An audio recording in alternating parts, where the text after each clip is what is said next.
திருவண்ணாமலையில் கார்த்திகை தீப திருவிழாவின் போது மகா தீபம் ஏற்றப்படுமா என்பது குறித்து சட்டப்பேரவையில் அமைச்சர் சேகர் பாபு விளக்கம் கொடுத்துள்ளார். அதனை பார்க்கலாம். பெஞ்சல் புயலின் போது பெய்த கனமழையின் காரணமாக திருவண்ணாமலையில் உள்ள மலைப்பகுதியில் மண் சரிவு ஏற்பட்டு 7 பேர் உயிரிழந்தனர். மேலும் மலையில் மகாதீபம் ஏற்றப்படும் இடத்திலும் அரைமலை என்ற இடத்திலும் மண் சரிவு ஏற்பட்டிருப்பதாக வனத்துறையினர் தெரிவித்தனர். இதனால் மகாதீபம் ஏற்றப்படுமா என சந்தேகம் எழுந்தது.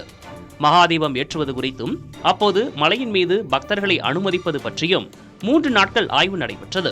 மலை மீது ஏறி ஆய்வு மேற்கொண்ட வல்லுநர் குழுவினர் அரசிடம் அறிக்கை அளித்தனர். இந்த சூழலில் தமிழக சட்டப்பேரவையில் மகாதீபத்தின் போது மலையில் பக்தர்கள் அனுமதிக்கப்படுவார்களா என தமிழக சட்டப்பேரவை துணை சபாநாயகர் பிச்சாண்டி கேள்வி எழுப்பினார். அதற்கு பதிலளித்த அமைச்சர் சேகர் பாபு, ஆய்வுக்குழுவின் அறிக்கையின் அடிப்படையில் சூழலுக்கேற்ப மனித சக்தியை பயன்படுத்தி மகாதீபத்தை ஏற்ற முதலமைச்சர் உத்தரவிட்டுள்ளதாக கூறினார். எனவே தேவையான மனித சக்தியை பயன்படுத்தி மகாதீபம் ஏற்றப்படும் எனவும் தெரிவித்தார்.